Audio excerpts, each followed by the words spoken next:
appears it kind of is. And for everybody watching these episodes, I guess in some ways it kind of is. I don't know. Maybe you could consider it that. Well, basically, what's going on this week? And let me make sure I get this right because the creator mock is set for Thursday, 4 p.m. Eastern time, I believe, 4 p.m. to 7 p.m. Eastern time. Okay, so you guys can tune into that. That's what the show, that's the big show that's going down Thursday, 4 p.m. Eastern time. Um, we have a lot of things going on behind the scenes putting that thing together right now in terms of deals trying to be made, all of those things going in the background. It feels like I'm getting prepared for a real draft. Like I get that vibe. I mean, I don't know what a real draft feels like, to be honest. Like I have no idea, but like the conversations happening in the background between teams, at least for me, I don't know. Y'all know me, man. I'm trying to trade with everybody. I don't know what everybody else is doing, but I know for me, I've contacted so many teams. I've reached out to a lot of teams just trying to get a feeling of where they're at before we get to this creator mock. Because last year we did the creator mock draft. Similar time last year. I don't know like how far out it was, but I think it was actually closer to the draft. Now we're giving ourselves a little more time. We didn't have trades. That thing was chalk. That thing was straightforward. And I ended up getting Rakestraw. But I just wonder, if we had trades, if that would have went a little bit differently, because it may very well have. Probably would have had a different player in my lap as well. But this one's going to be pretty crazy. All right. I'm already assuming. And I'm willing to be aggressive. Like I've made it clear to everybody that I've talked to that I'm willing to be aggressive. I'm also willing to chill. I'm also willing to sit and pick. But here's the other thing too, is like, I'm not overlapping these conversations with others. Like this isn't one of those things where I'm like letting everybody know. There's a people are letting people know like, hey, we're interested. We're gonna do all these things. Man, I've been real quiet about it. Like, hey, let me talk to you real quick. You know what I mean? Let me go hit up this team real quick. Let's chat. So we're gonna have more behind the scenes of that when that time comes. Thursday, 4 p.m. Eastern time. That mock draft, creator mock drops. It goes live. It's going to be a ton of fun. I still don't know what's going to end up playing out, but trust me, I'm trying to build out plans, kind of just to have, kind of close to the chest. That way, depending on what goes down, who's on the board, I can make that swing happen. Or if it just doesn't work out, I just chill. That's kind of where I'm at with it. But I'm going to be prepared by the time the draft starts. This isn't going to be something where I'm like rushing to make a decision, because typically that's how my mock drafts go. All right. I'm rushing, making decisions. And it gets pretty wild because of that. Sometimes it's not great, but this one's going to be better, I think. We'll see. It's only first round. Anyways, with that, there's no better way to kind of hype this week up. And I told y'all that my edge rusher rankings were coming. They are still on the way. They're just not here yet. I understand. Okay, look, I apologize. They're about here, though. All right. I really wanted to be thorough with this list. I think this year, especially for the Lions, like we're anticipating they're going to draft an edge. Some anticipate a double dip, maybe depending on which player you're talking about, the flexibility that he could bring to the table. You could see him playing multiple positions. So there's so many guys that fit into this category. And I am trying to limit it, like not talking about interior defensive linemen and not talking about off-ball backers, even though some of these guys can kind of play both.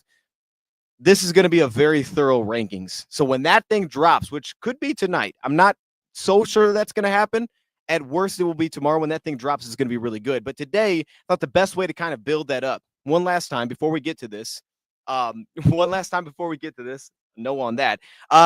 We are going to do another mock draft, of course. I mean, we're going to continue to do these, and we may do one Wednesday as well now that we're so close to the draft. But this one is an edge-heavy mock draft, right? Some of these aren't all new players necessarily. Okay, I know we try to do that most mock drafts. This one isn't really that. I didn't follow to that. Some players that we talked about today will have already been drafted before. I think multiple players will be. But it's pretty edge heavy, and I thought that was the best way to do it. Like what if they went kind of edge heavy? You know what I mean? Like what if they actually do this?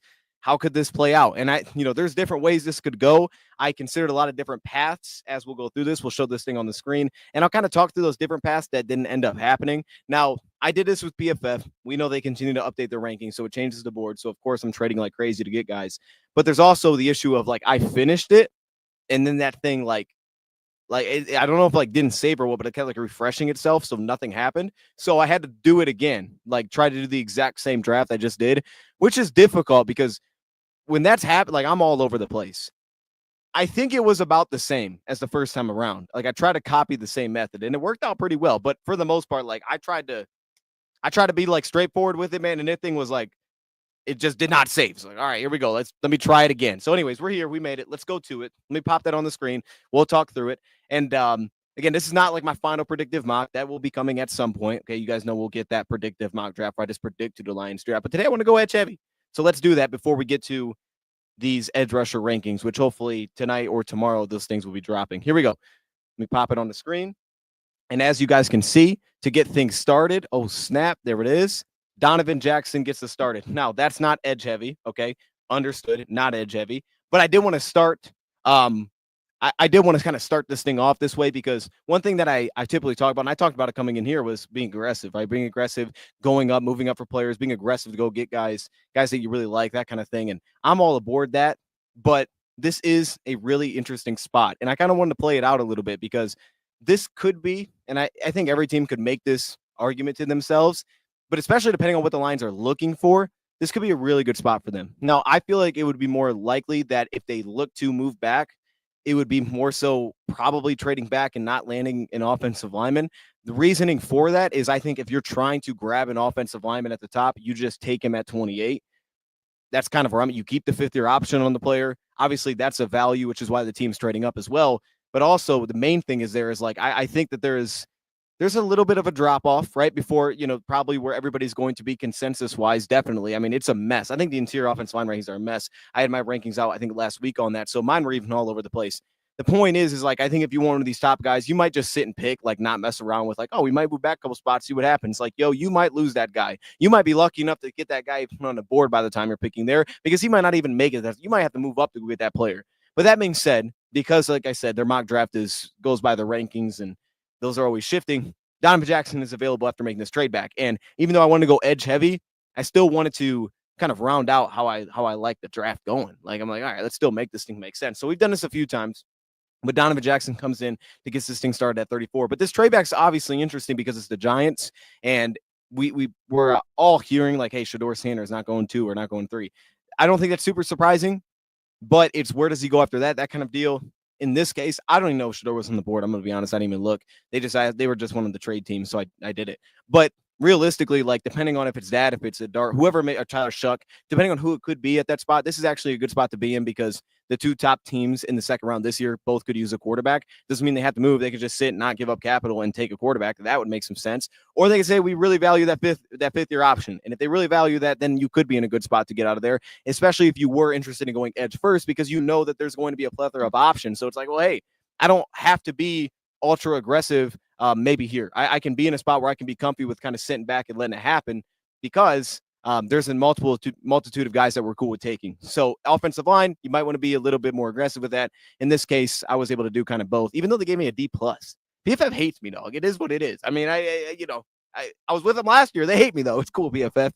That's what we doing. Okay, cool.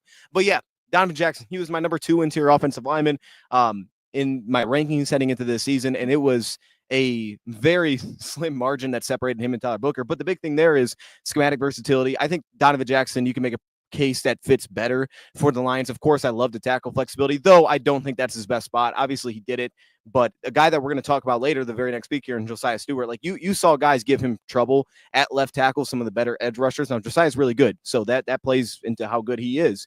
But truthfully, I don't want to leave him at tackle. That's not the spot for him. I'm pushing him in at guard, and we're going to leave him at guard, and we're going to go forward with him at guard. Now, if, a situation happens where we got to move him at tackle, we'll do that. But I feel pretty good about tackle. So this isn't really me even looking at the idea. I mean, if it comes up, great. If down the road, hey, we need a tackle. Can he play tackle? Yeah, he can. That's awesome. If that works, that's fine with me. But that's not what I'm looking at him as. I'm truly looking at him as an interior offensive lineman. So it's not even much about the flexibility here, even though there is some up and down the line. We know he's played, all over the line of scrimmage, especially before he transferred. But it's just that I really like the player, and I think that he would fit our offense. But that moves us on to the first edge rusher that we have. And I feel like we've had this player in a lot of conversations, but we haven't mocked him yet. And I got to tell you, man, I started putting my papers for these players in a binder. It's a mess. All right, but it's in order. It's just a mess. The edge rusher one is loaded. So just bear with me if you see me flipping because I'm trying to get to the player. The last name is correct, so I can get to by the last name. But just bear with me because there are so many players listed at edge here. But I'm going Josiah Stewart first. We touched on him last week, so this works out really well because it was kind of a preview to what we were going to be doing, I guess, this week, and that's drafting Josiah Stewart to get the week started. And honestly, this is one of those there's going to be people that have concerns about him, right? There's going to be parts of his game that teams aren't going to fall in love with. There's going to be limitations that teams may visualize: 6'1", 250 pounds, arm length sub 32 inches. And there's going to be a lot of those things that come into the consideration with this player. And then even then, when you get to kind of the play strength aspect, for me, it was slightly below average to average. So that didn't stand out either, which is why the next pick became even more important, that we could kind of tie these two guys together. Maybe you can go a different option there. We'll talk about that. But for me, Josiah Stewart, the more I watch him, the more I love him. The more I'm like, oh my gosh, this guy can get after it. And it is seeing him go against the best. It's seeing him when he's against the best competition, and how impactful he is as a pass rusher. And I can remember last week saying like, oh yeah, no, I was kind of joking around saying like, oh, Lions could just take him at 28. Like, hey, what if they done things like that? Like, he's that good of a pass rusher. I don't think that's going to happen. Okay. I don't think that's going to happen. Could it? I guess. I don't think it's going to happen. But for the Lions, when I watch this player, I really like the idea of a fit here potentially, because we are truly looking after a guy that can get after the quarterback first and foremost. And this is one of the scrappier, tougher players, undersized, so he has to play that way. Rose to the level of competition that he played this past season. Again, he's also a transfer from Coastal Carolina. He rose to that, and he plays with the high energy, the motor, all those things you won't really question within his game. Certain guys, when it's off the field things where things are going to pop up, like you get Mike Green. Things pop up, conversations come up there. Where's he going to be falling in the rankings? A lot of that's going to have to do with, what happened with Virginia, all those things. But the point is, this is a player where I don't have any of those questions. It's about the game. It's some of the limitations that you understand that you're going to enter into. But to me, what I love about him, and I've always loved this, was his ability to get half man, his ability to find angles as a pass rusher, his ability to kind of just collapse the pocket through those opportunities. And to me, here's one of the things that actually translates really well for me here is there are certain guys that you can tell, especially at edge, they look like they're playing at an NFL speed. Like you can immediately look at it like that looks like an NFL type of pace there. Other guys, they have like a methodical pace to them. You're like, all right, they're kind of playing at their own speed. They're like the Luka of basketball, or not of basketball, of football. But the problem is sometimes with that, even if they have all these athletic numbers, there is a symptom of not being able to play at an NFL pace, right? Not having control when you're playing at an NFL pace. And you're playing at your own speed in college, which lets you get by. And it's like, all right, I can kind of slow things down myself. Sometimes that works. Sometimes it's a problem. It's like, yo, he's just not playing fast enough.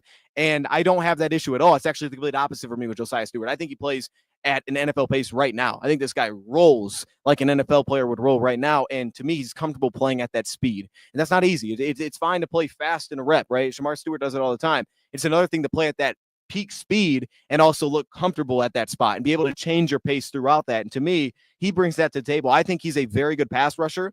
He's right there to me with Donovan Ezaraku in terms of just pass rush ability alone, at least from where my final grades came in. I think he's still got a plus ability to get off the ball. Hand usage for me is going to need a little bit of work. I think it's average. Shed ability, it's slightly above average. Again, there's some natural limitations. His agility pops a little bit here as well, slightly above average for me. Okay, he's not maybe always the loosest rusher. He's a little bit more kind of like a twitchy, energetic feel to his game. But Josiah Stewart to me is going to get after the quarterback, and that's for a lot of people key one this offseason. So if this was the pick, I think they'd be pretty happy. Now the key to this is what we were able to turn around and do, because this is where, again, you got to play the simulator, right? You got to play how aggressive, you got to play out where they're going to have guys rank, because guys literally go in the same spots over and over. I know I say this, but they will go the same spots over and over.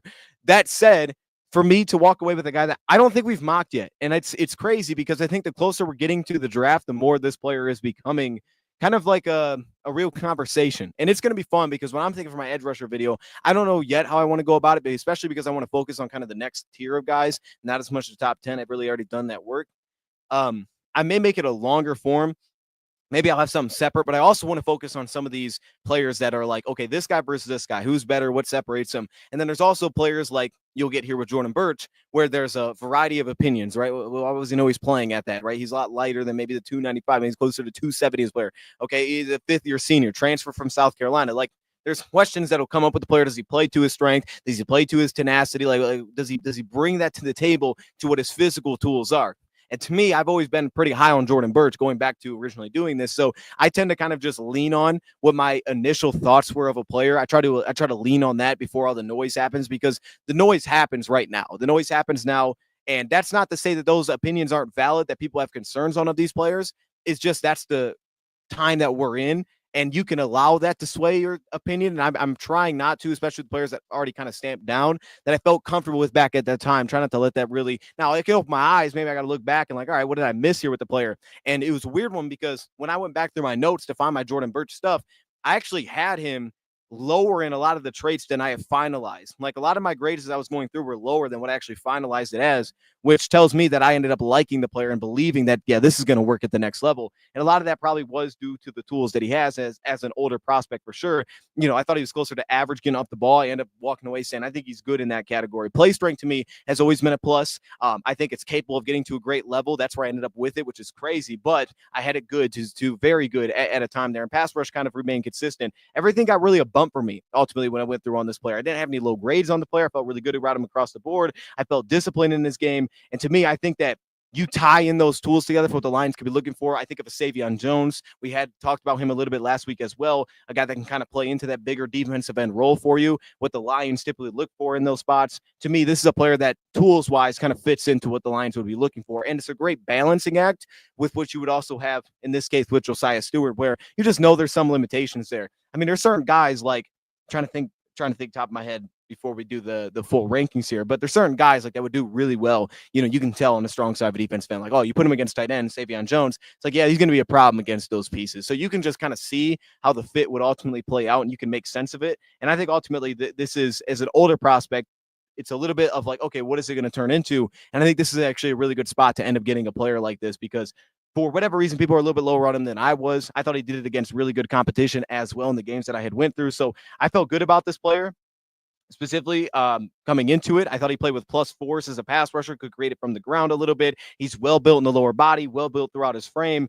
For me, ultimately, this is a player that I just really like. And I think when it's all said and done, this could be a similar range for him where he ends up going. But I think everybody's going to be all over the place on how valuable or like where he's at as a player. Now, that said, these two kind of coexist really well together. That moves us on to the next pick, which don't consider this an edge because it's definitely not. But this is my man, Tim Smith out of Alabama. Now, Tim Smith, who's just over 300 pounds, is going to be looked at more so as, kind of like, all right, he's a two-gapping interior defensive lineman, right? This is the kind of guy that's going to hold ground. He's going to hold his body at the point of attack. He's not going to get moved off his spot. You're thinking of kind of those John Pennicini types, right? Where it's like, all right, what's the upside here? I don't really know, but he's going to kind of do his job, and that's good. But what stands out to me is all the little things. And I can't help but when I watch Tim Smith to think about what the Lions have told us that they value in interior defensive linemen specifically. And then what I've also seen them value in the draft specifically. Now, I wish he was a more explosive athlete. I wish I could buy into more twitch here or more playmaking as a tackler in the run game where he's shedding blocks left and right. And he's making stops and he's this big disruptor as a pass game. If that was the case, he wouldn't be getting picked here.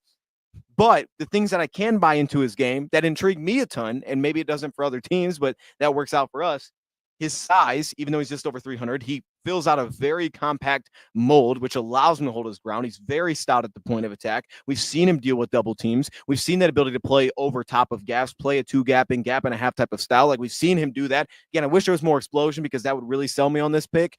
I've seen that ability to lock out, create space. And then I also tap into his length, over 33-inch arms as well. And the Lions have basically made it clear, like, hey, we value length within these players. And he's one of those guys that I don't want to compare him to Alim McNeill because I don't think that's a fair comparison, athletically speaking.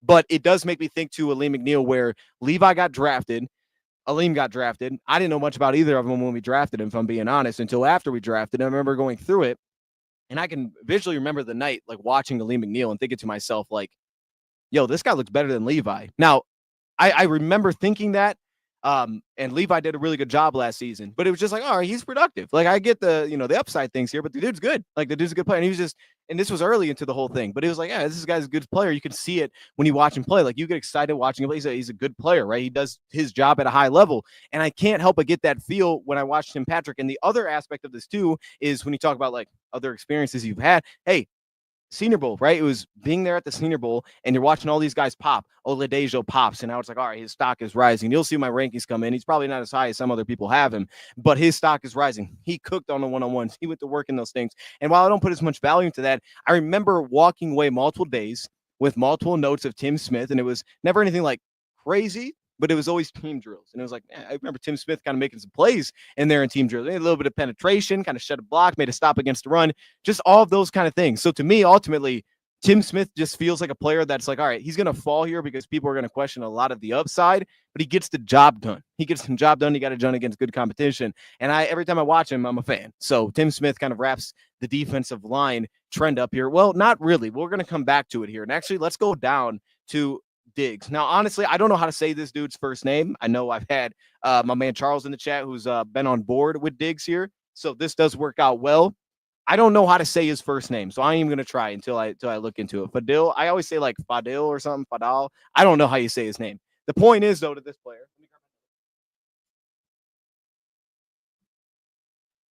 Here's what I visualize him as, because I think at this spot you're getting creative, right? You're talking about the last pick of the draft in this spot, and I could see a world in which you went this low. Like I'm not saying I would expect it, but I could see a world in which you went relatively low. The thing is for me is like, okay, be creative, figure out what spot's going to work. Like why does it work for your team, right? What makes it unique? It's not just the player, but what makes it unique. And for me, when I watch him, I actually think he's got a path to be an effective all ball linebacker.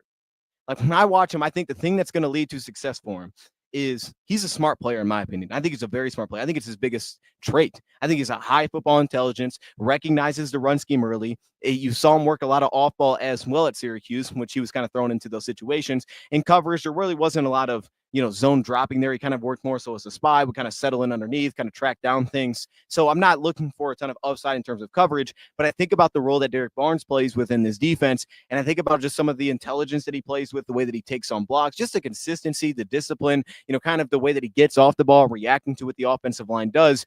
And the more that I watch him, and I'm trying to figure out, like, what's the spot? Like, at one point I was saying, like, man, is he just going to be an off-ball linebacker? I'm trying to get there because I don't love his pass rush. So what is this going to turn into? And to me, I think that his best fit could be, maybe it's not, could be in a Derek Barnes type of role. And ultimately, where I like him best as a pass rusher is you kick him inside. You get him out there on third downs, you push him in the interior. Now, I think early in his career, I don't know where he finds that, right? Could he add more upside potentially down the road than Barnes pass rusher? I think absolutely, especially when you consider build 6'4", 257, over 33-inch arms. Like he connects a lot of the boxes of what the Lions typically look for. He also tested incredibly well, right in the 4.57 40. If you actually look at a lot of the testing, especially now that I'm looking at it again on this clear sheet, it reminds me a lot of what Derek Barnes did when he was coming out. Now, he was playing Mike Banker. This was a player that also played off-ball backer, just kind of stood around near the line of scrimmage, right? I remember Barnes in coverage. It was like, man, this guy looks clunky. He looks slow. He's not very reactive, transitioning. But you found a role for him ultimately. It's like, yeah, this is a key player. And I think that this could be the spot where Diggs, if he finds a place to land in the NFL and he finds a place to stick, that a role that you can settle him in behind Barnes, which we saw last year. We didn't have a guy behind Barnes. There was nothing there that could also potentially add a little bit more juice at some point beyond Derek Barnes. Diggs actually could make some sense in that spot. So I don't view him as like a true edge rusher. And if you do, I do think he's going to be a late pick because of that, maybe undrafted. I think he's very late because of that, because I have a below average grade on him as a pass rusher. But what I do like is that flexibility. I like the fit within what the Lions do defensively. And to me, he's in a lot of categories kind of more average, which is fine, but he gets off of blocks, and that's one of my higher grades. I think it's slightly above average ability to actually shed blocks. And again, I think about that role. Are you going to play on the line? Can he be physical with tight ends off the ball? Like all those things, I'm going to trust that he's going to do. He's got the range, right? He can go track people down in the flat. So all of those things that I need of Derek Barnes for the most part, I think it would work. Like, I think that could be the spot for him. I think if there's something that could work for this player, that's what it would be. So for me, and I think it could limit some of the concerns in terms of what shows up consistently as an edge rusher, I'm going to put him right here with the Lions at 228, wrap up the draft here with that pick. Now, we have a couple of other, I don't want to call them supplemental picks, but a couple of other picks that kind of tie this thing together. Two guys that we have drafted before, Thomas Fidone II out of Nebraska. I do like his upside as a separator.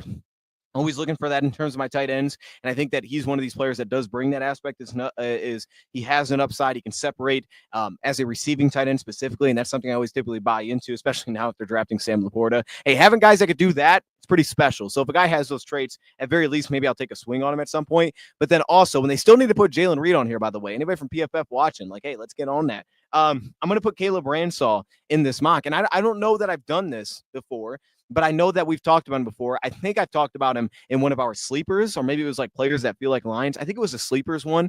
I think that's what it was, because testing-wise, he tested like an animal. I mean, he ran the 4.3, 440, the 40-inch vertical, 16 bench press reps. He played in the nickel, 4.2 lane specifically. That's not, I think, where it's going to work at the NFL. Now, the toughness was very noticeable in those spots. So that does work in the sense that it's like, all right, you can have him be physical. He's going to play in the box. He'll take on blocks. And we like that physicality. We like guys that we can settle into the box in those spots and feel comfortable with that. All of our nickels have pretty much had that ability. But for me, safety is probably the most the best outlook, and you kind of pair him with Avonte Maddox. Sure, I like a guy that maybe I trust a little bit more, like from what I've seen proven wise, single high. Obviously, if athleticism ties a lot of things together, single high, fluidity, all of that coverage in terms of range. I would like to see those things kind of tie in a little bit better here, right? For me, in man coverage, I thought that had some real issues. I didn't think he was super fluid. I thought he was a little bit heavier on his toes. And again, reactively, like, yeah, put him at safety. Let's peel back some of that. He's got the toughness. You know, I was watching a guy today, just to give you a comparison. I was watching Woodson out of Cal. And these are two different guys where it's like, okay, Woodson moves really well, short area movement. You see all this, you know, kind of fluidity is in this game. But man, it's like sticking with bigger receivers is a problem, right? It's kind of like dealing with footing. When I watch Ransall, it's like the opposite. It's like, oh, okay, some of the fluidity is kind of messy. But if I kick him to safety and I don't, you know, I try to minimize some of those issues, I think he'd actually be better getting physical with tight ends. Like that might be his thing. Like get physical with guys, bump them off routes, throw off timing. And I think about what would be more ideal for me. It's like, hey, the safety that can cover the tight end is something that I would probably value. And again, this spot, there's no guarantees when taking Caleb Ransall that it's actually going to turn into that specifically. But he's got that closing burst, which for me would match up pretty well with most tight ends. He's got easy speed kind of when working in some of those half turn spots. He's explosive in his hips and zone coverage. So for me, over a lot of coverage knocks that I have for him, I think a transition into the role that he's playing into potentially a different role could end up helping this player a little bit out here. But ultimately, man, he plays pretty fast. The testing is outstanding. And I think that he's going to probably kick back to safety to kind of tie it all together. So that wraps up this mock draft.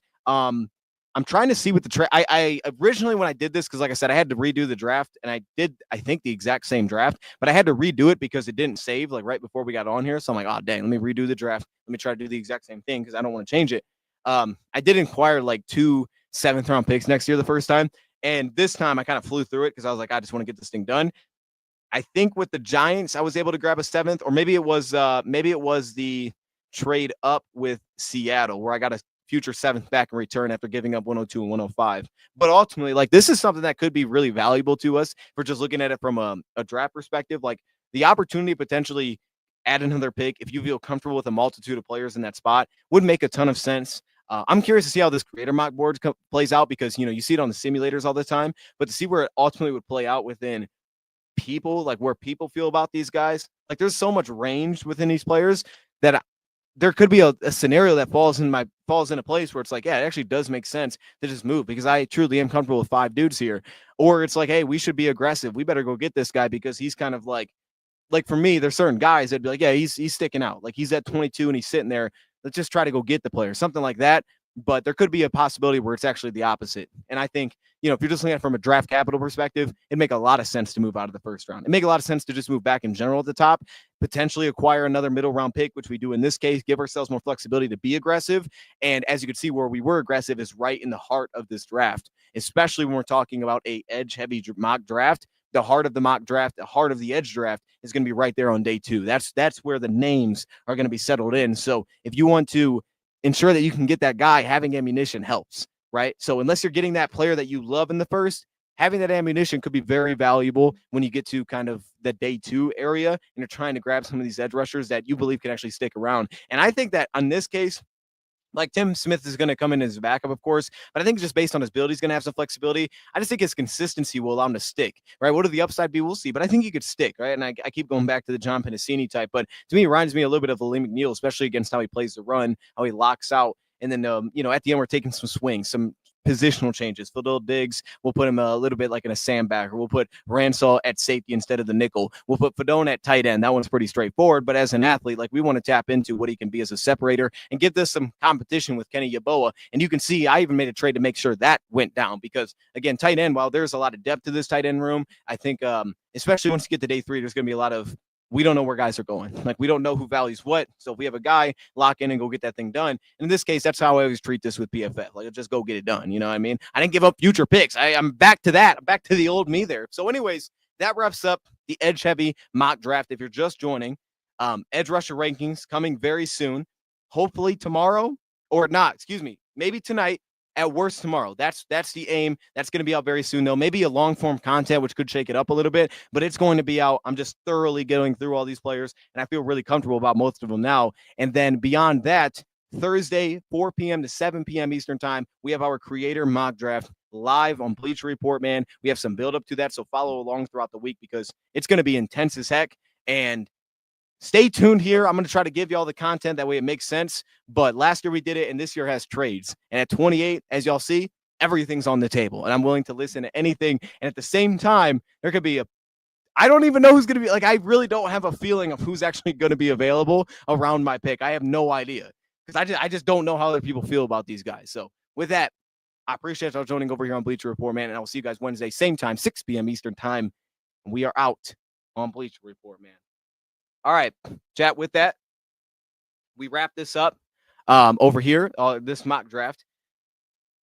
Edge rush rankings are coming soon. Okay, I really wanted to get them done before this, but I have this show that I have scheduled, so I have to do the show, which I love doing these shows. So it makes more sense for me to like pull back, and I was like, let me incorporate what we've kind of got into, and let's hit that before we do the rankings, that we can kind of build it up just a little bit more, and then we'll ultimately hit the rankings there.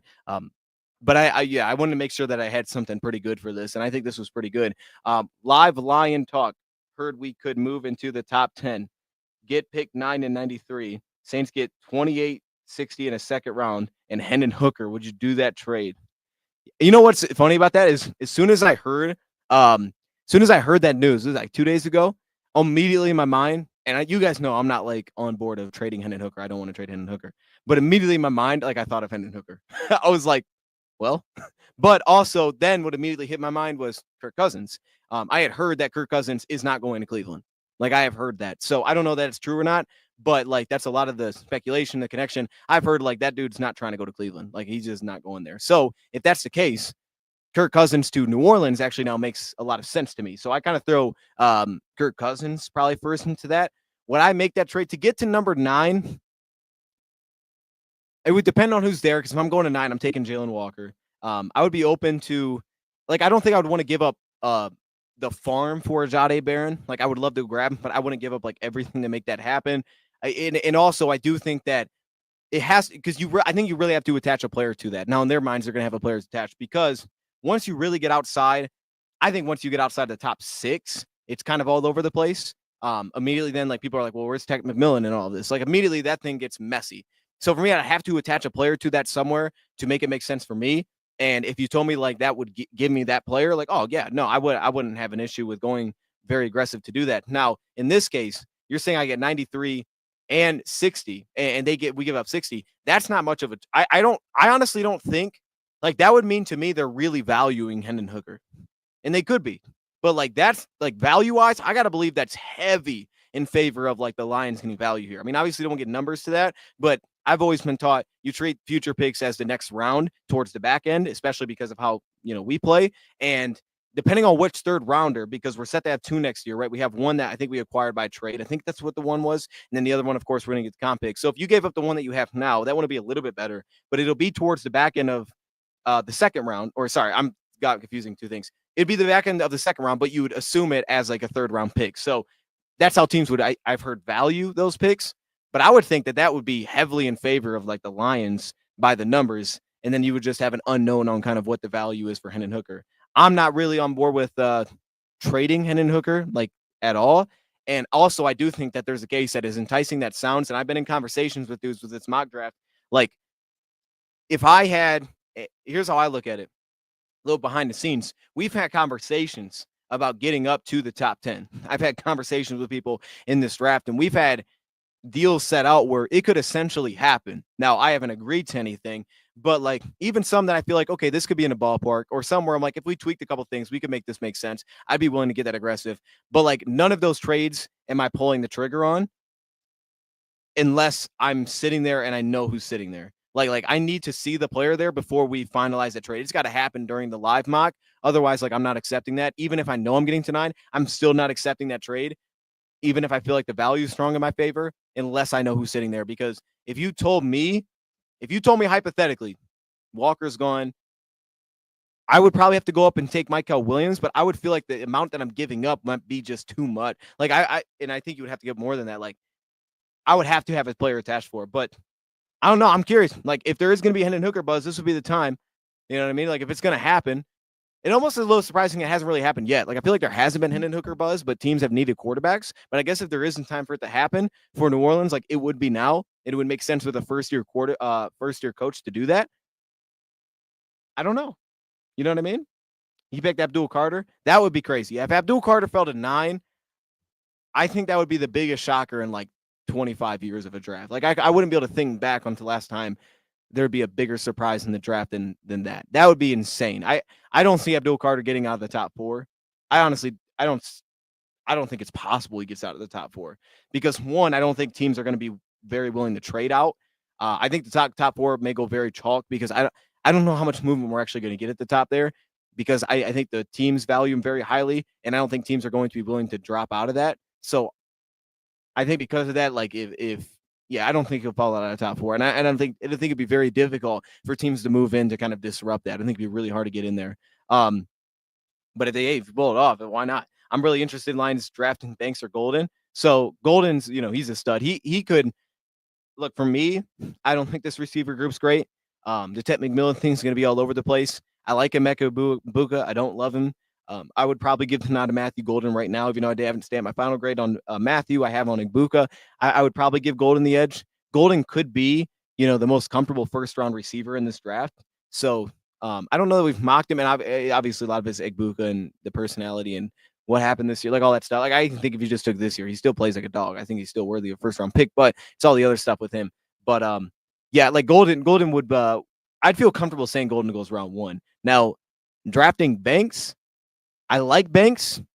I'm not in love with Banks. And it's weird because I was in love. I loved the prospect at first. For me, I had Kelvin Banks as tackle number 1 coming into all of this. I've fallen off a little bit with Kelvin Banks, but I don't think it's as much as Kelvin Banks in general. I think it's more so about the position group in general. I'm just not as high on the tackle room. And it's interesting, but it makes more sense because coming into all of this, the buzz was like, yo, tackles they're okay, right? But it's not like there's no elite tackles. And obviously, I'm not buying into that. Like, I'm watching the dudes. I'm like, they don't know what they're talking about. There's a lot of good tackles. And I like Membu early. I think Membu's getting pushed up a lot. That said, though, I think this entire tackle group as a whole, it's not like overrated. It's just like, it's not outstanding. And that's why Will Campbell will probably get trapped in the top 4. But like, to me, he's a very good athlete. I don't think he's an elite run blocker for me, for a couple of reasons, but I think that's where it could translate. I think he could play guard. I think you could make Kelvin Banks a guard at the next level. A team could view him as a guard. It may be a little bit surprising, but I actually do think that could end up happening. There's just too many inconsistencies in his game. As a combo blocker, his balance. For me, it was all about the body control, and that's to me is average. I get concerned about that probably more at tackle because more so, unless you're ducking and you're kind of just putting your head down, more so at tackle, giving a guy out in space, the body control could be more of a concern because you're going to be all over the place, having to deal with a lot of range. So it doesn't concern you as much from guard. So I actually think teams, and I've heard teams have looked at him as a guard, and I could see that maybe trying to minimize that concern and really uplift kind of the what they like, which is the athleticism, which to me is good. It's the play strength, which is really strong as well. But I just, like I said, hey, look, if he was sitting there at 28 or you had to move a couple spots to get him, the Lions went up a few spots to grab him, I'd do it. Would I go up to 15? No. But like, I'm not mad at that. If they took him at 28, I wouldn't have an issue with it. I think hand usage needs work. I think his sustainability needs work. I always point to that as guards as something I would like to see be better. But remember, he was still my tackle 1 coming in.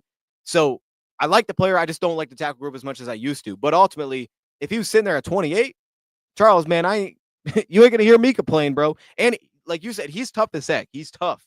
And at his build, he shouldn't move like he does. My thing is with Kelvin Banks, it's actually surprising like how well he gets to the second level, his footwork.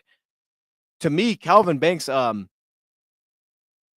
it's in a weird spot. I'm kind of surprised, like, he didn't stick, I feel like, as long. And certain guys like this have done this. Like, Josh Simmons, to me, is outstanding. Josh Simmons is outstanding to me. He has inside-outside flexion, but the injury is, like, kind of, like, felt like a shadow that's kind of jumped on top of him, and it's like, all right, just keep pushing him back. That one's a little more understandable maybe than the Jahad Campbell one, but, like, there's these things where that happens, and it's like, I don't really understand what's going on here. Like, I still feel like the player's a dog. Kelvin Banks is more so on the field, but I still really like Kelvin Banks. You know what I mean? So, like, hopefully that made sense. Like, I still like the player. I just wouldn't go, like, give a massive trade to go make it happen. Carter and Hutch would be like Sue and Fairley. Yeah, I mean, that would be like, I don't know if we've seen something like that, to be honest with you. I don't know if we've seen something like that. It'd be like DeMarcus Lawrence I don't even want to do that. I don't even know what that would be like. I don't think there'd be a good comp because you'd have two guys on a rookie deal that would be the top edge rushers. Like that never happens. You know what I mean? Like that doesn't ever go down. You know what I'm saying? So like I don't even know like what you would compare that to. Like usually teams are giving chunks of money to make that happen. I don't even know what you compare that to. You know what I mean? And this is like the thing now. My goodness, man, everything's popping up. I just did a mock. I just did mock with 6 teams. You did a 16 mock? You did a 16 mock? Why did you do a 16 mock? What's 16? JJ Watt and Chandler Parsons. Is that what back when JJ Watt was winning defensive player of the year? It's 13 prospects to attend the 20. Oh, 17 prospects will attend the Green Bay draft. Tyler Booker, Jahad Campbell, Will Campbell, Abdul Carter, Jackson Dart, Matthew Golden, Mason Graham, Travis Gentee, Will Johnson, Ted McMillan. So he thinks he's going round 1. Jalen Milroe, Josh Simmons. He thinks he's going round 1 too. He should. Malachi Stark, Shamar Stewart, Cameron Ward, and Michael Williams. There you go. We had 13 last year, I guess. So now we have 17 this year. That's fun. By the way, I'm going to the draft. Like, you know what I mean? Hey, I don't know if y'all saw the post. I'm going to the draft this year. That's why I want to get these rankings out before I end up going. But I don't know how it's going to work, to be honest with you. I know they're hooking us up with like Wi-Fi, so we'll have access. At worst, I guess I'd just use my phone. But they're hooking us up with like Wi-Fi access. From my understanding, we're going to be able to like see it and potentially do a show like while the draft is happening. I think that's how it's going to work. I'm hoping that's how it's going to work. But I'm also hoping that we potentially get some exclusives. You know what I mean? Like we got at the Senior Bowl, we could potentially grab some interviews. Especially now, it would be amazing because it's like we're more familiar with these guys. So like we might end up being able to pull some stuff off. I don't know. But we're going as a unit of 4 this year with Roundtable Sports. We went to the Senior Bowl together, and we're gonna be doing it, man. We're gonna be making it happen again. I'm fired up, man. So stick along for that because I'm taking off on Tuesday. So I don't know if content will come out on that Tuesday, but we'll be there the day before. And that's probably the day that if content's pouring in, it'll be the day before the draft. We'll have just content on content because there's a lot going on the day before the draft there that we got hooked up with for credentials. Do you like Armand Membu? I do like Membu. He's another one I was thinking about today. That I think it's kind of weird how far he's jumped though, because like Membu has like cemented himself in a lot of people's eyes as this dude's going top 10. This dude's going offensive tackle number 2, and it's kind of weird because I had Armand Membu at 5, tackle 5 coming in. I think I had Josh Simmons above him. I know I had Kelvin Banks above him. I think I may have had Connerly above him. Anyways, it's kind of weird though. Like I felt he was a good player, right? In his scheme versatility, his flexibility, all those things. But it feels like he's like in most people's eyes now locked in top 10. He'll be one that's interesting because I feel like we've heard it so much that it's going to happen. But I'm also curious to see if it doesn't happen. Like if that was something that's been kind of I feel like there are players that can get kind of like overpressed in the spots just because it maybe fits a team need. So it like makes more sense to assume like, hey, yo, they're going to take this player. And then all of a sudden the player gets stuck with the team in mock drafts consistently because it fits what they need. Like Jets could use the right tackle and it's Aaron Glenn. It wouldn't surprise me if he did that. But the idea of him being tackled too, like, and it's so universal to me is kind of wild. Like, I don't know that I buy it right now. Like that's where I'm at. I'm not saying I don't buy it. I'm just not. I don't like Jonah Monheim. He was at the bottom of my interior offensive line rankings. That was not a throw-in, by the way. Those were ranked. Those were ranked, bro. He was super low for me. I had him. Yeah, bro. Hey, yo, I had him way at the bottom. I didn't touch on it much. That's what I'm gonna do more for this edge one is really touch on some of the beyond the top 10 because that one I kind of just put the list out there. I was like, here you go. Here's my rankings, bro. That dude was at the bottom, dog. I know. Hey, it was a little bit disrespectful. Honestly, when I look at it, I'm like, dang, I shouldn't have did him like that. I shouldn't have did him. No, wait, he wasn't at the bottom. Talking about no, wait. He wasn't at the very bottom. He was near the bottom.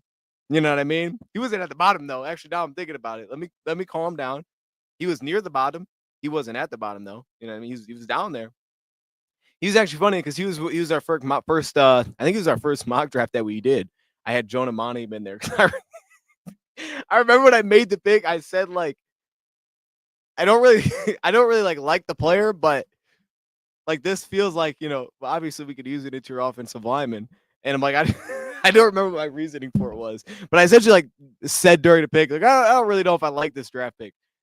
I'm not sure why I made that pick looking back on it, but I did. So I don't know. Maybe it happens. I don't know. Yeah, no, it was, yeah. I can remember doing that because I'm like, even when I was editing, I'm like, man, I probably shouldn't have said that.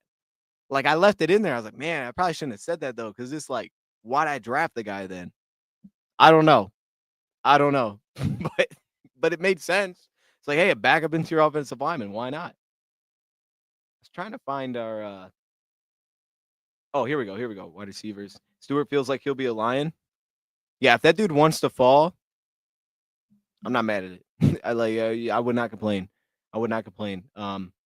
He's one that I think it's easy to kind of also have your head spin on a little bit. Like unless you, I would just say stick to kind of what your initial thought was on him. Like don't let the talk sway that too much. That's trying what I'm trying to stick to with Shamar Stewart. Like I think he's a good player.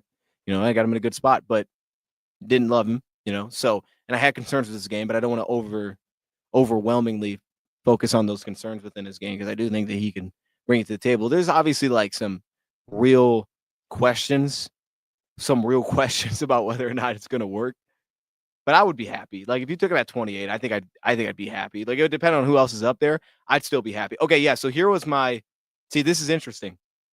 Let me show y'all this because y'all may not have seen this. So this was my, and here's what's weird, right? Oh goodness, what in the world? I look crazy on here, by the way. Sorry, there's like seven. Oh my. Okay, yeah. Let's just do this one. Okay, that's me. Hey, I got a clean cut. Oh, I got this stuck on the screen. That's why. All right. So this was my rankings of tackles over a month ago. This is where I put my tackles in. So I had Kelvin Banks 1. Like I said, I love Kelvin Banks. Josh Simmons, I still think he should go around 1. Will Campbell at 3. Now he's 1. And I'm not mad at that. Those were pretty tight to me. I like Josh Simmons' flexibility. Armand Membu was in the top 5. Had him at 4. So I guess, saying he's going behind Campbell is not crazy. The Josh Simmons one's because the injury makes sense. I guess it's really then just Calvin Banks at that point. And in fairness, as the more that I've seen of Calvin Banks, the more I've like, okay, maybe there are some concerns that I have within this game. More concerns than I initially thought.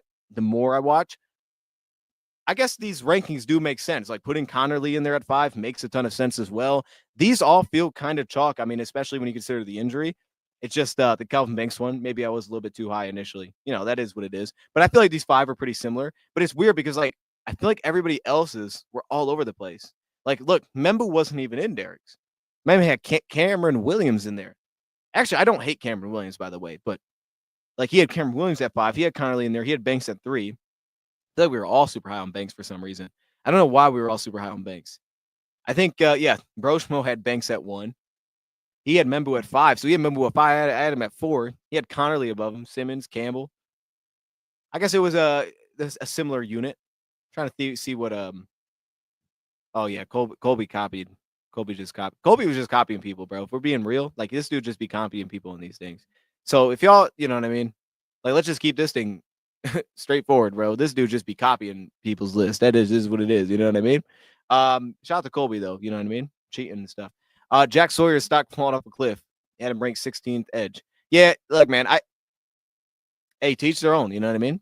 So, and I do get it because there are games where like he's quiet, and I think he's definitely a team that like he's not a team. He's a player that has to go to the right spot. You can't draft him as like if you're a team that just needs pass rush and you're like we need juice on the edge and we don't have any, you don't draft Jack Sawyer because even at his best, that's not him. Like he'll bring some, but it's not like oh man, he's changed. He almost kind of feels like to me, Jack Sawyer in a lot of ways, kind of like the Josh Pascal pick. Not because they're the same type of players, but similarly in the same way where it's like Josh Pascal didn't have some of the things that you would hope for, but you also felt pretty good. Like, all right, he's kind of rock solid in a few areas here. And we're gonna buy into that. That's kind of like a foundational piece.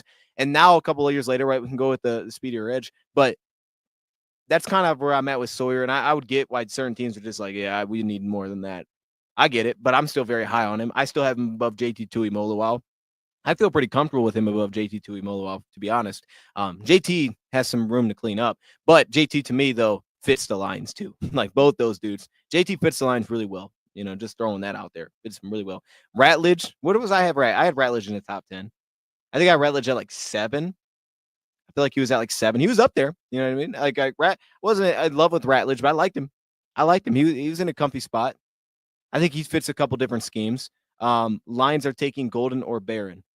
They'll probably have to move up to go get either of those guys. Now the Baron one to me is interesting because I really do think teams could view him as a nickel only at the next level, and that really could let you fall. As good as you are, if teams view you as a slot only, you're probably going to fall in the draft because how many teams are using their first round pick on a slot only corner? Like a lot of times he gets plugged to teams that need corner.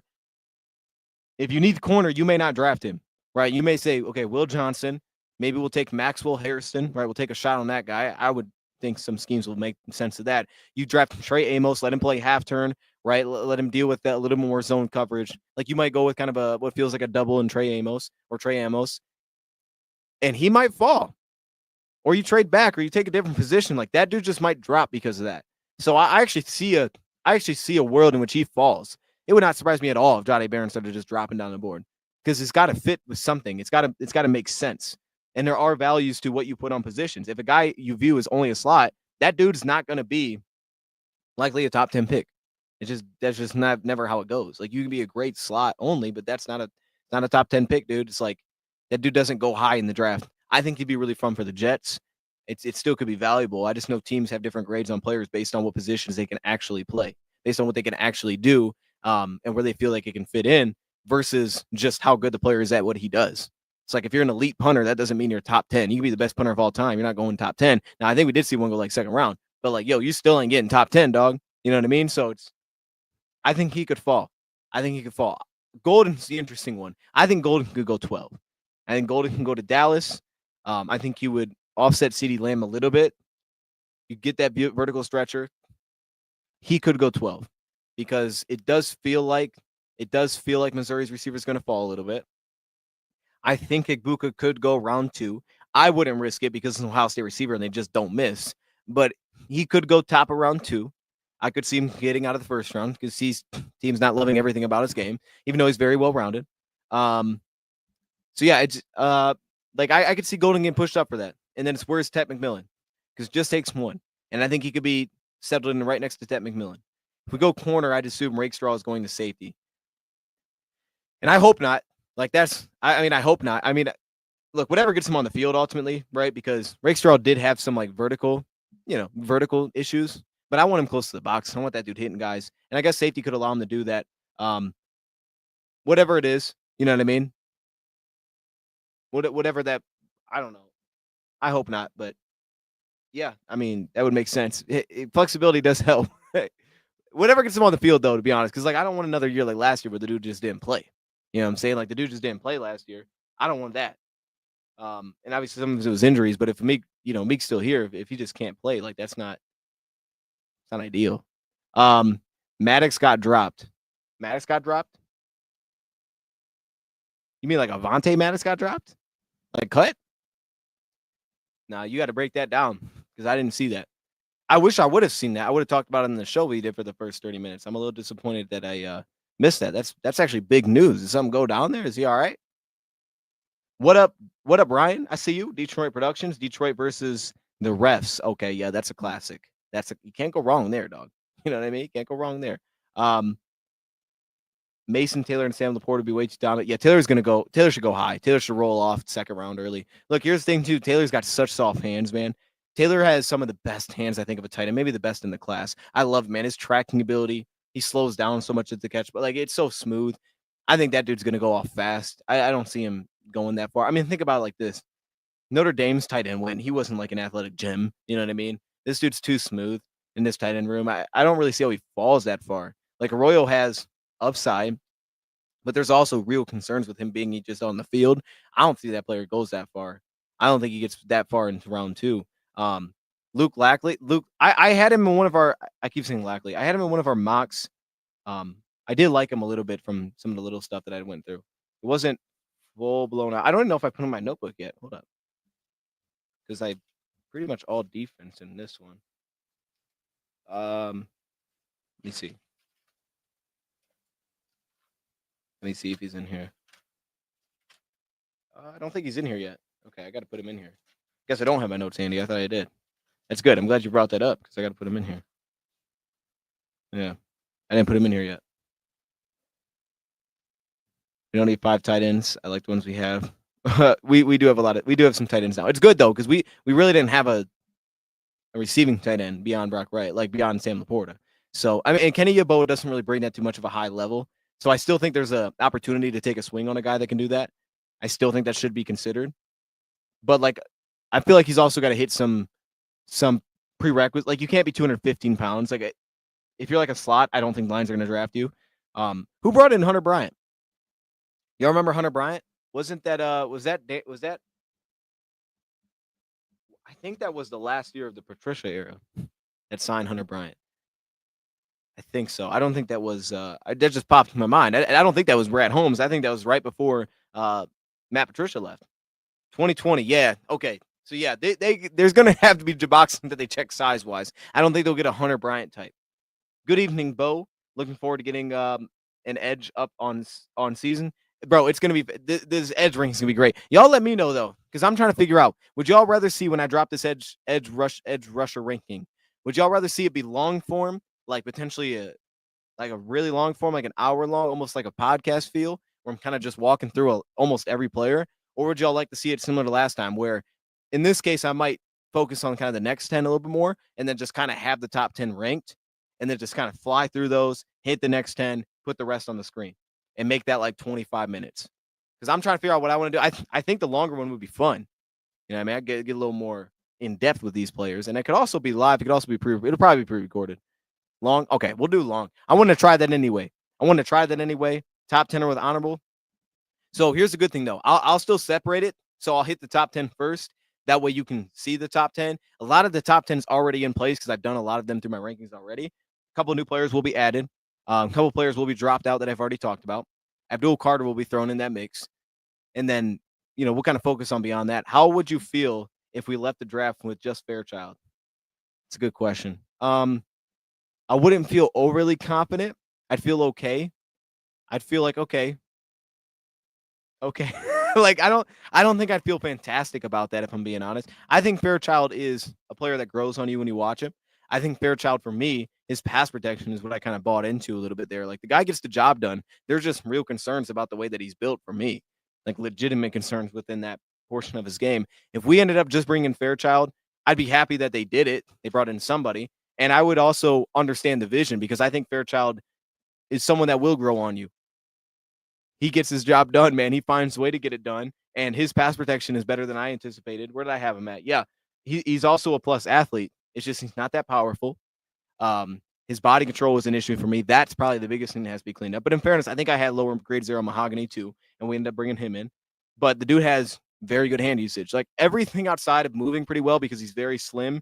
Or what is he listed at? 6'5", 318. I guess he ain't that slim. He just kind of built like a little more slim. Everything specifically, I thought he was built like a center. Like he doesn't look real stocky. And you see that because his play strength doesn't really show. Everything outside of being a pretty good athlete, right? And obviously, the build is pretty good actually when you look at it. And he could potentially play some center and having good hands, which allows him to play center. I think there's inside-outside flexibility there. It feels just a little bit developmental. It doesn't feel like, all right, this dude's legitimately going to compete to start at guard week 1. I'd be surprised if he could start at guard week 1. Now, differences, though, he's had 2 years, I think, of starting. You look at a guy like Wilson, I think he's a 1-year starter. I think he's a 2-year starter. So at very least, you would have a little bit more under his belt. I'd feel fine with it. I'd be okay with it, I guess. I would just think that I wouldn't anticipate that he's going to overtake Graham Glasgow like week 3. Like I would be like, if he does, it'll be in time. It'll take a minute. It'll be in time. How do we feel about getting an O-line early? Oh, I mean, look, man, Bo, hey, no problem. You know what I mean? No problem with me. I got him. We just did our mock and bam. I know we've done this a few times, but yeah, if we want to go O-line early, go for it. I really am not against anything. If they want to go wide receiver the first spot, okay. I mean, outside of special teams, go for it, dude. A guard to replace a tackle. A guard to replace a tackle. Oh, they filled. I should have read the first comment. They filled cornerback, but nothing else. They aren't going to fill needs in the draft. So I think that they do need an interior offensive lineman, and they'll get one. Because to me, this is a very deep interior offensive lineman group. Now, they have their starters. They signed Glasgow to be a starter. Mahogany can start. I think that they're going to have to draft someone there. somewhere, at very least UDFA. Now, I thought for a long time they needed the backup tackle. They never addressed it. They never did. And it was like the biggest swing that they made was Obinna Eze. And it was like, okay, what are we doing? And they got away with it. They ended up bringing Matt Nelson. He stuck around. Now it's Dan Skipper. Look, they found a way to make it work. I got you. But just to give my 2 cents on it, like, I thought forever, like, yo, we got to go get a back tackle. And they never did it. And I guess, they found a way to make it work. So I don't know. Like, there's a couple spots that got to go, but I don't know. Tyler Booker is a guard. Yeah, Tyler Booker is a guard. Tyler Booker's a guard. I don't think I'd play him at tackle. I would leave. Oh, he's saying to replace Decker. Yeah, like, I'd be pretty surprised if he could go to guard or go to tackle. I mean, he could probably go to tackle, but I don't think for what we do schematically, you'd love that. You'd probably have to limit some of the wide stuff that you do with him. I think what would allow Booker to have value is having Penei Sewell next to him. If you could put him at right guard, or really either side, is having an athletic offensive lineman standing next to him. A guy like Sewell that can be your puller, a guy that can work through these wide zone fronts. Guys like that to allow him to be more of a positional blocker than a little bit more of a guy that has to go do the work at the next level. Because, we touched on some of the testing stuff, and his testing stuff is not far off from a lot of what our interior offensive linemen test out as. The big thing is he's valuable because you also have Penei Sewell. So I would just want to, and Taylor Decker as well, I'd want to kind of lean into that. Now, we'll see what Manu gets to. You know what I mean? Maybe that still keeps that door open. And heck, I mean, I don't know. I mean, like, there's certain teams, like in a pinch, I could see him play tackle for. There's certain teams I could see it do it. You just constantly put a tight end probably on his side. You really want to limit the rush angles for him. And as a run blocker, you'd probably kind of dial down what you're trying to do schematically a little bit, make it be a people mover. So that's kind of where I'm at. Falls to us. Some drafts have would be a no-brainers, all upside, both DT positions. Eric, I feel like you keep coming in with that Kenneth Grant take, and you're just waiting for the day where I'm like, let's go trade him to get Kenneth Grant. Hey, bro, when it happens, I'll tell you, dog. You know what I mean? Eric, I like it, bro. Eric's persistent, man. I feel like Eric, I don't know if it's you. There's always someone. I think it's you, dog. That's like, yo, Kenneth Walker. If he's sitting there, bro, that's the pick. And he be making like a case though. Like he like all upside, both DT position, bam. And I just got to deal with that. I'm like, all right, I see what you're saying. Like I get what you're saying. He can play both DT positions. I get it. You know what I mean? I just got to deal with that, I guess. Man, that's crazy. We'll probably do like a top 10, for DT at some point. We also have Colby Sorsdal. We also do have Sorsdal. They put him back at guard now. Colby Sorsdal, he tests out not too far off from Booker. Have you changed your mind on Walter Nolan? Not really. No, I actually think it's crazy that he's moving higher. It's crazy. And this wasn't like, usually I sit down and I do these. This was all I did was I was at home and I was like, I want to watch some Walter Nolan. Like I just like, let me just pop this on. I was doing something.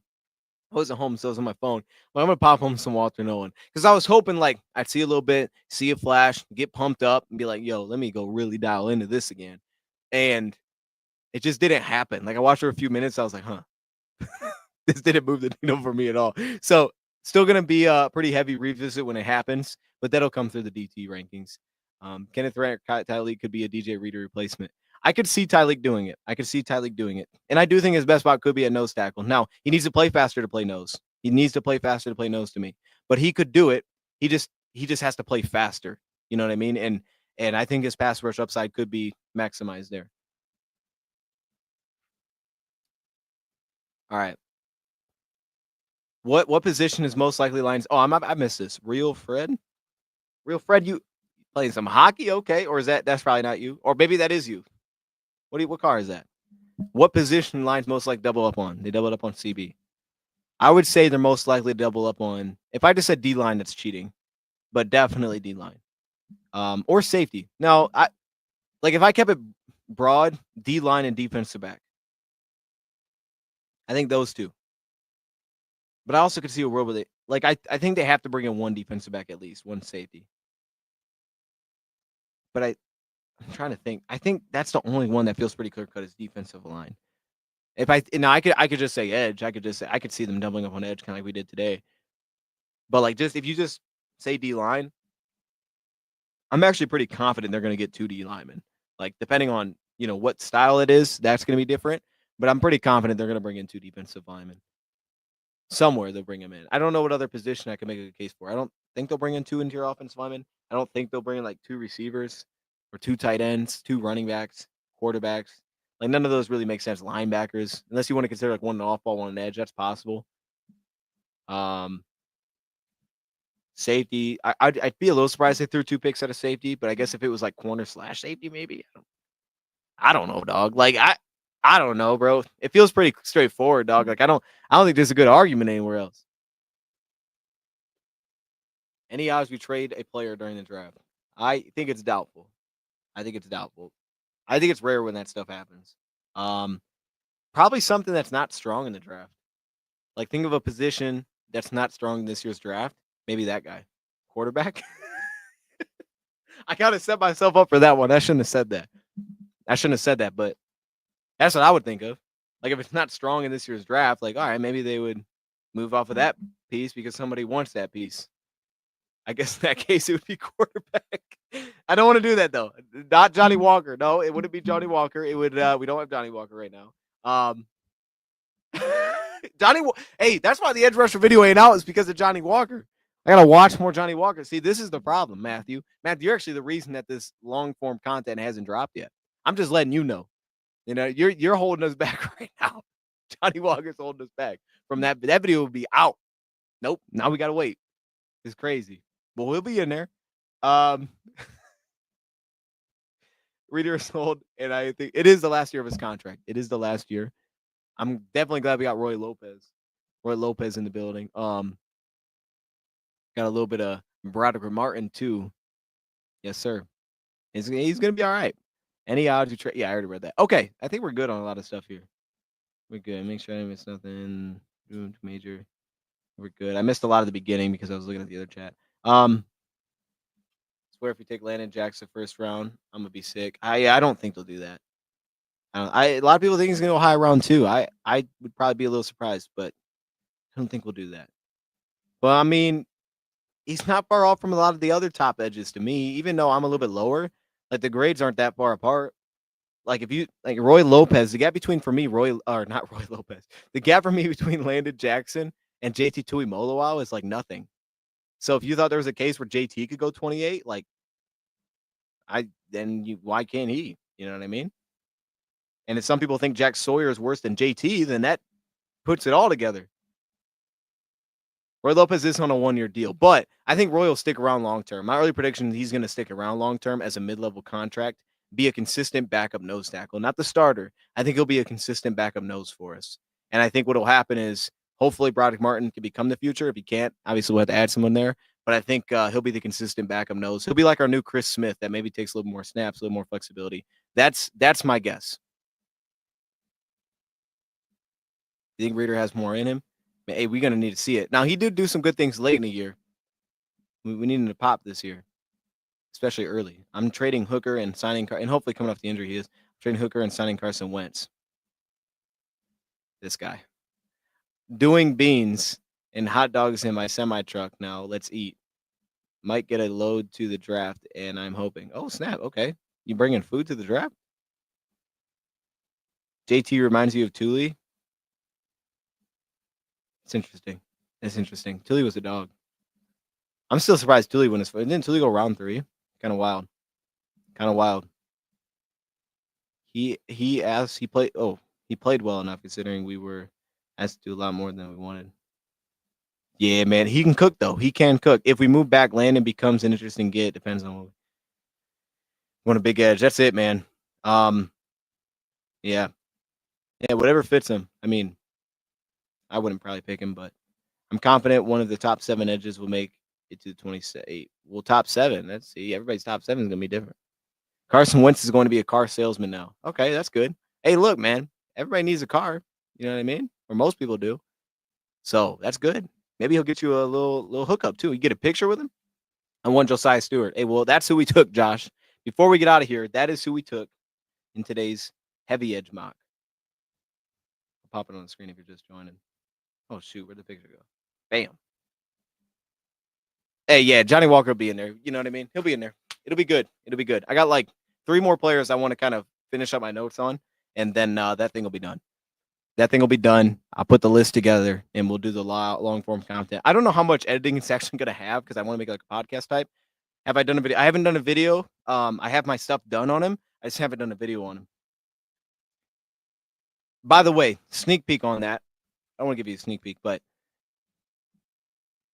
he is higher for me than a guy at Clemson.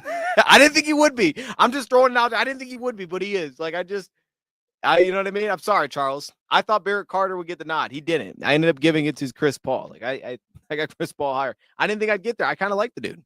You know what I mean? I kind of like him. And the more I watch Chris Paul, the more I think about specifically what the Lions would want in the linebacker this year. Think about Diggs. Think about guys that can play on the ball.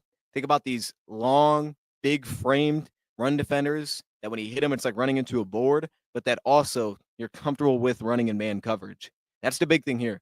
A lot of good zone backers. Who's comfortable running in man? I think that is the strength of Chris Paul's game. I think he's good in man coverage. I think he can run in man coverage. So that to me is the strength of his game. I think he's a plus player in zone. He's average for me in terms of the instincts, but he's pretty stout in his game too. He's well built as a player.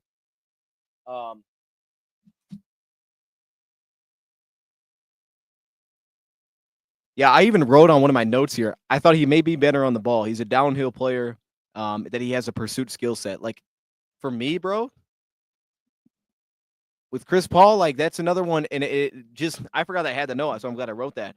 Having that written down, his blitzing ability to me was good. His tackling was very good. He's very sound tackler. Like having that mixed in with what I said with Diggs is think about Q Robinson. These are guys to me that could all potentially be capable of being at least versatile enough. We don't have to view him as, hey, you're the backup to Eric Barnes, but can we put you there? Can we put you on the line? Can you move around? Can you play up and down linebacker? Can you play on the line? Can you play Will? Play Mike? Can you bounce around? Because we usually interchange our Mike and Will anyway. So can you play up and down the line as a linebacker? That flexibility, if the Lions are going to take a backer, my bet would be it's going to be one of those guys that they feel like can do both.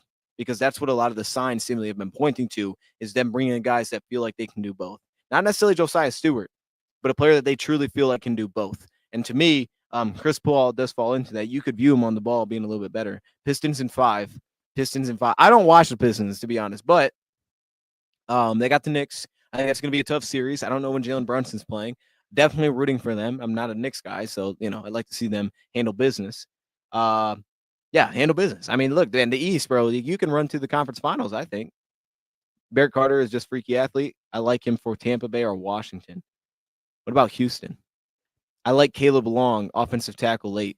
Caleb Long. I've watched a little bit of Caleb Long.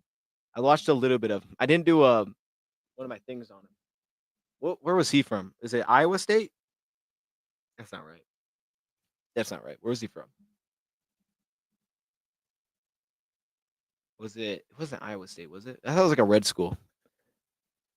Hold up. Let me remind myself. Caleb Long. I can scout Lions sometimes. Houston would actually be great. Pistons in 6 so they can win in front of the home crowd. There you go. Who's going to a game? I can scout Lions sometimes. Grab the kid from Minnesota. Who's that? Who's this? Who's the kid from Minnesota?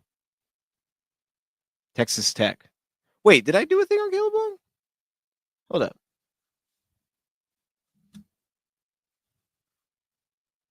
Oh, are you talking about Caleb Rogers?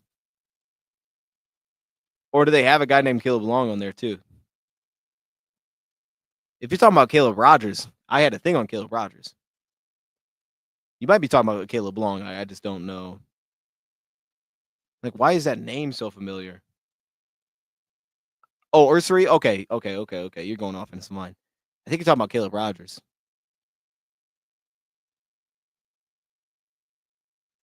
It's actually crazy. A lot of guys I like end up on the Packers. Isn't that crazy? I remember Christian Watson. Then they turned around who they got their linebacker last year. He was a dog from last year, which is disappointing. I can't think of dude's name. He was really good for him though. That guy. They got that guy.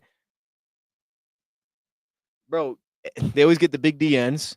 So watch for them to go get Michael Williams if he's there. Wouldn't surprise me. I hate that, but it wouldn't surprise me if they did it because they ended up drafting, Lucas Van Ness hasn't really came together. Rashawn Gary. It wouldn't surprise me if that's the route they went either. The offensive tackle. Yeah, I think you're talking about Caleb Rogers, man.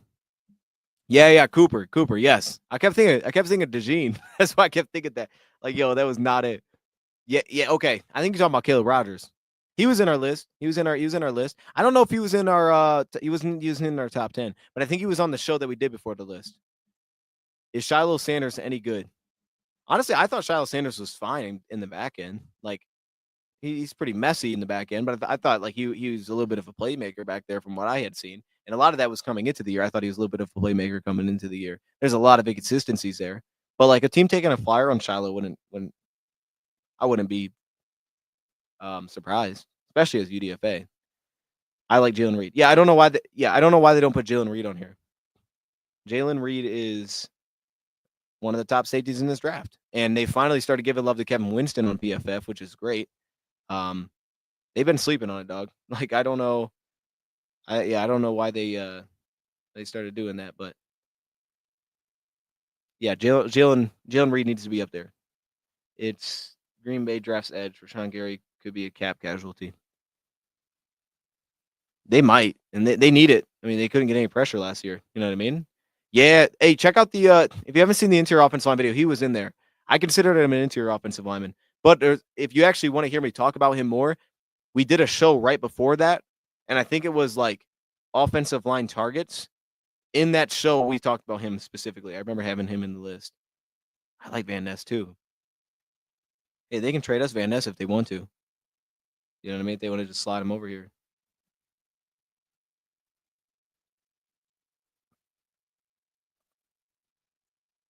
I don't know, man. This Shedeur stuff's getting crazy. It's crazy. Almost to the draft. I know, man. It's happening too fast, to be honest. Like, I feel like it's all happening too fast. It's exciting though, and we're gonna get some great content. I'm gonna see if we can get any cool like interviews. Hopefully, a couple of prospects. I don't know. I'm doubtful on that, but maybe like some people around. I don't know. There's like some cool people there that like want to give some insight. I don't know. Some cool people, dude. There's got to be cool people there. It's the draft. There's got to be cool people. All right. So we'll see if we can pull off. But that's gonna be fire. We're gonna have content coming like crazy. I would just say subscribe to Roundtable Sports because if it's not on this channel, it's gonna be over there. Content is happening over on that, not on this channel. It's gonna be over there.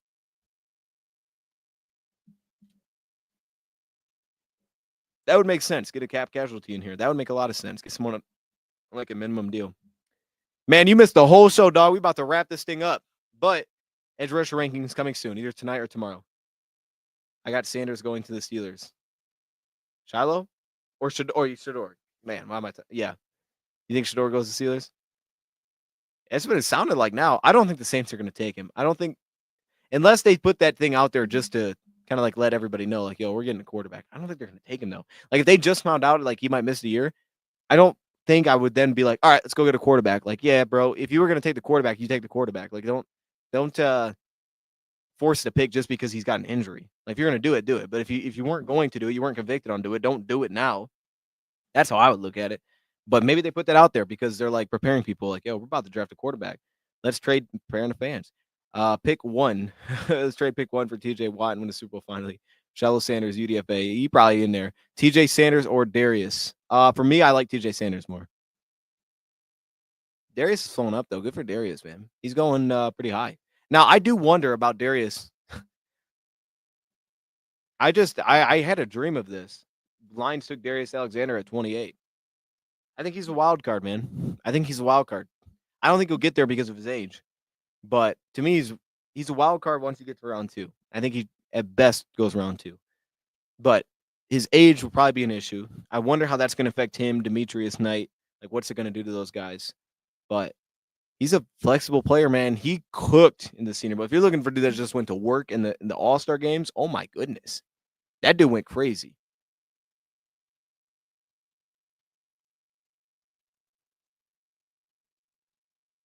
Because I definitely think he's the first round starting quarterback in the NFL. It's gonna be so interesting to see. I'm fired up to watch him play. Only thing that sucks the Pistons being in the playoffs that I have to probably skip a game for draft night. Ooh, yeah. You're gonna have to pop that on the second screen, dog. You're gonna have to go to B-dubs or something. Watch this. Watch both. Sawyer is falling hard. Sawyer ain't falling though. Sawyer ain't falling. He's falling on simulators. He ain't falling to teams. Now, could they be getting insight from teams that like, oh, this guy's not going where y'all think he's going? Potentially. But that's just falling in our perspective. He ain't actually falling. Like none of these dudes are getting scouting reports done this week.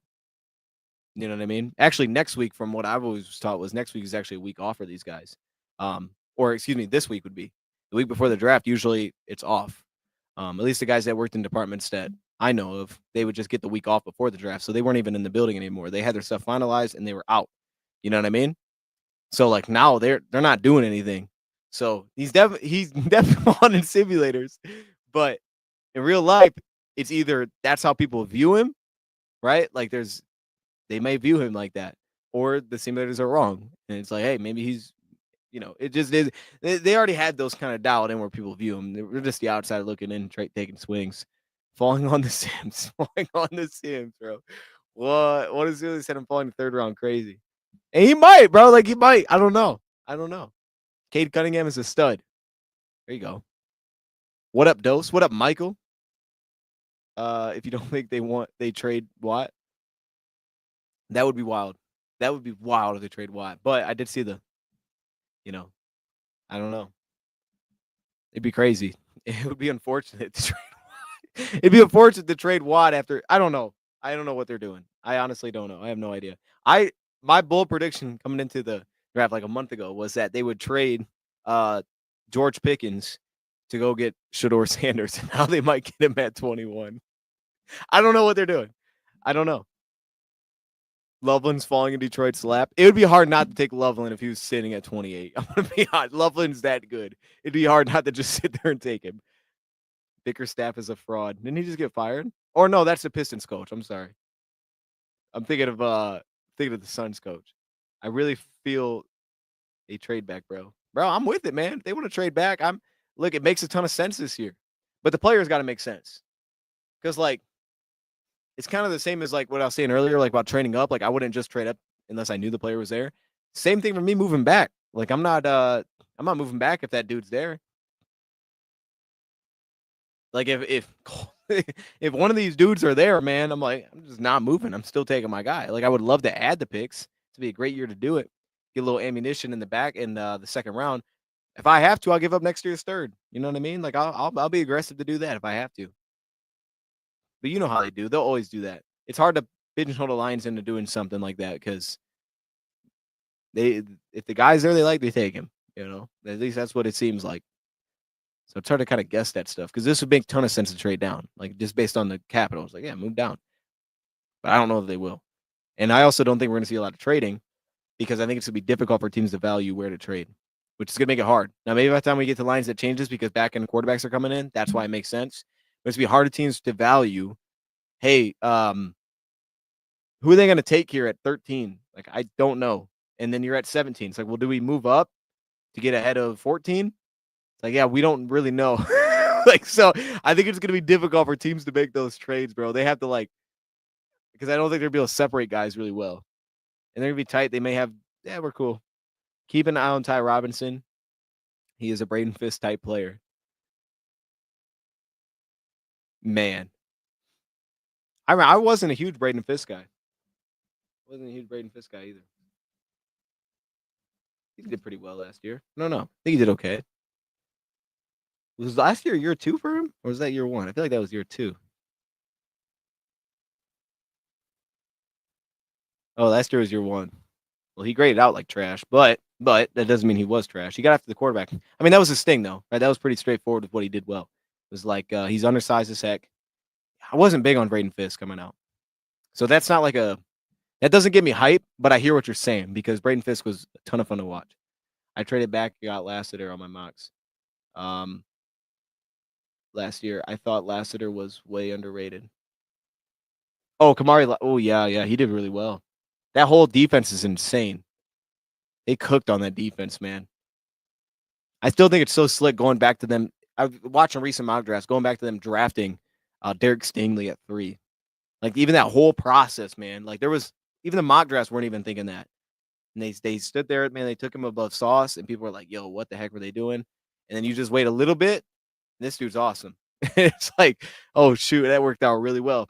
But he's interesting because you know what he makes me think of? Everybody when he was drafted kept talking about, well, the year before he was really good, but this last year he didn't really show it. And it's like,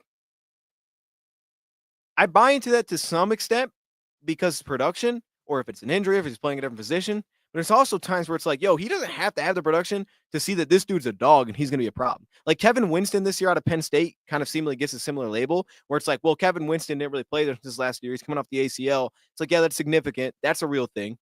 But it's not like because he didn't play a ton this last year that you couldn't tell from just watching 2024 that this dude's a problem. Like you could just tell by that. I didn't need to see 2023. I don't need to see the production. Same thing with Malachi Starks. Like he was amazing production in 2023, but you can just see from the free safety reps in 2024, it's like, oh, hey, he's pretty good there. He's going to be really good there. So you just start putting those two things. Like I remember Stingley had that so much thrown at him. I guess Will Johnson has some of that this year. I kept drafting Ken Grant first. Bro, what do you think about Walter Nolan or Ken Grant? I would take Kenneth Grant. If I had the two, I'd take Kenneth Grant. Malcolm is up for contract. Malcolm Rodrigo. Yeah, we should be able to get him on a manageable deal, I would think. I don't think it'll be that expensive. But maybe get a guy we like on special teams. Carson Schwessinger. You know what I mean? I don't think they're going to. I would like it. I don't think they're going to do it.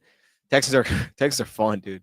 Texans are tough, bro. I'm not jumping off the Texas bandwagon. That defense was so crazy last year when we played them. Like that game alone has me bought in for next year. Like, oh, this seems to be a problem. Let that offense get a little bit right. They're going to be a problem. And they took their swings this year, so we'll see if they can do it.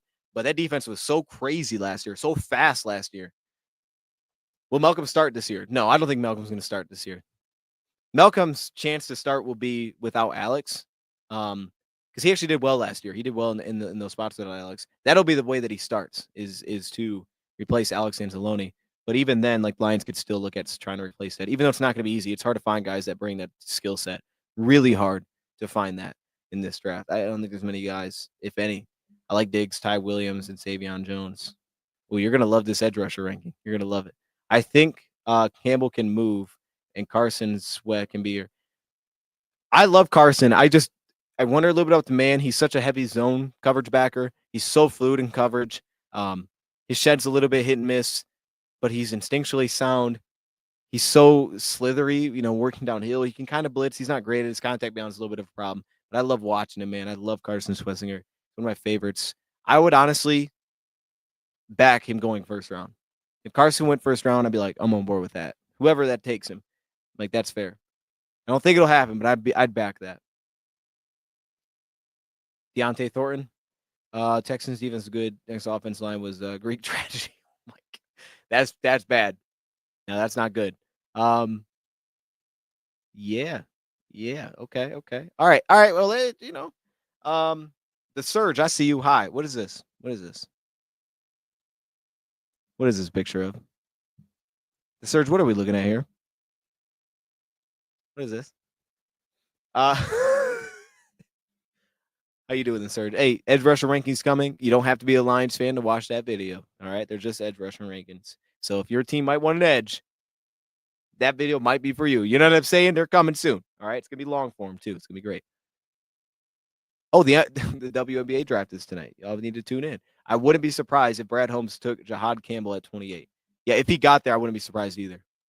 I know, like the whole lumbar thing may allow him to get there, but if he, I don't think he'll get there. If he did get there, I wouldn't shock me at all. He would fit. I think he'd fit. I'm not as high on him, but I think he'd fit. And it's not to say like a bad thing. Like some people think he's like top 10 player. I don't think he's that, but he'd fit. I'd be excited. I'd be very excited actually if they took Jahad Campbell. I think he'd work well here. Do we talk about Western winning the NCAA hockey championship? Man, that's pretty incredible. I didn't know they did that. I actually had no idea. Kirby for Jalen Petrie. Man, they just signed Jalen Petrie. Either edge out of Ohio State, and I'm so happy. There you go. We got two swings at it. ChatGPT is interesting app. Okay. Yeah, Easy sends me a lot of wild things on there. Just throwing it out there. Yeah, he'll be in there too. Now I'm gonna have Ingram Dixon as an edge. He'll be in the list. Feel stupid if Lions grab Johnny Walker. No, I won't feel stupid. I don't know. Maybe I will. I don't know. We'll see. We'll see. I do need to finish up my Johnny Walker stuff though. Oh my goodness, man. Nah, that's great. It's great. I'd love to see it happen. Torrey Horton, Colorado State wide receiver. What do you think as wide receiver 4? I consider him wide receiver 5. I mean, we got 4 receivers. I'd plug him in behind Khalif, but I hear what you're saying. Kind of the last on the roster. I'm with it. I'm with any style of wide receiver. I don't think there's a style they have to go for. I like Jalen Lane a lot in day 3. I think he'd be a really fun for this offense. But I'm on board with. I'm really on board with like any type of wide receiver. There's not like a certain wide receiver that I think they have to go after. What are the chances of you and Rocked on Lions podcaster Will Rock? His name is Will Rock. I didn't know that. Doing a live mock draft soon. I have no idea. I don't think I've ever talked to Will Rock. So connect us. I don't know. I honestly I don't know. I've heard of Rocked on Lions. I don't know him. If Pierce is there, is he a fit? Man. On the field, I think he can fit. Everything else, I don't know. Like I don't think he's like the perfect fit, but I think he could fit on the field. Everything else, I don't know. I'd be surprised if they drafted him. Charles Sanders should be on Brad's radar 2nd or 3rd round. Oh snap! Okay, that's the first I've heard of that.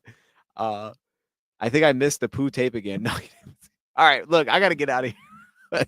I'm gonna drop the edge ranking soon. Linebacker could be next.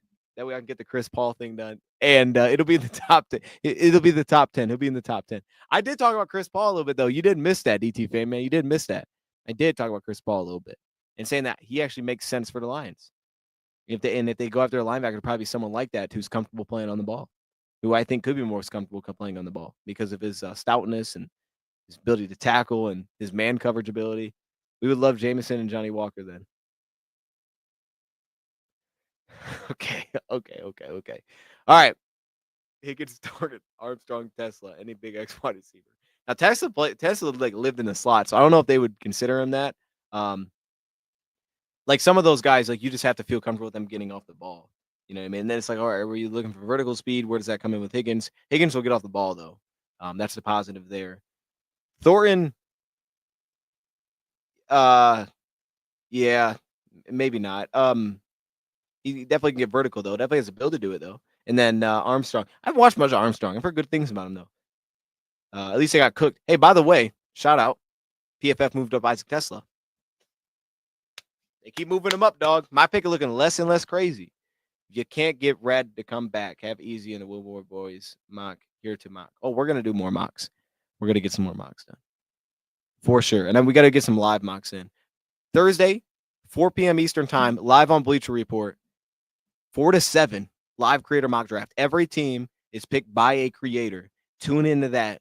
Every team is picked by a creator. There will be trades this year. It's going to be long. It's going to be high quality production. There's going to be highlights. It's going to be incredible. We did it last year. It's incredible. And I am controlling the Lions this year. There may be a little bit of stuff before that. I don't know how much, but there may be. And there may also be potential second stream during that stream. So stay tuned for that. But at very least, it'll be on Bleacher Report. I know that's coming up soon. Mason Graham will be 2 times better than Karlaftis. We'll go back to this video and say we called it. Say we called it. Jalen Coker. Oh, James Pierce. Hey, man. I'm on board with taking James Pierce. Booyah on Tesla. There you go. I haven't watched Chisholm very much. No, I haven't. Where's he from? Is he from Florida?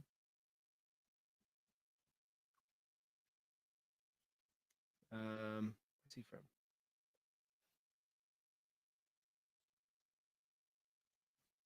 I saw a video of Rock Taylor today. Oh, Eastern Washington. Oh, that's interesting. Eastern Washington's really interesting. I saw a video of Rock Taylor today from Memphis. That was kind of wild. It's like, oh snap, this guy's got a YouTube channel. He had like 600 views. Wasn't expecting to see that. So hey, maybe we get Rock Taylor on the channel. I don't know. You know what I mean? Maybe. All right, chat. I'm gonna get out of here. I appreciate y'all joining. If you're just joining, pull it back. We do the mock first, and 4 p.m. Eastern time. Thursday, live mock draft. Also, with Creator Mock on Bleacher Report. Also, so if you don't have the app, download the app. Might be on YouTube too. I don't know. Edge Rusher rankings coming soon. Stay tuned for that. Long form. Hey, 50 heads, 50 likes. Appreciate you, man. Appreciate you. Thanks for everybody for joining. I'll see y'all soon. We out of here. Have a great night. Hey, Pistons aren't playing tonight, but I guess go Pistons. I guess that's what we do. All right, go Pistons.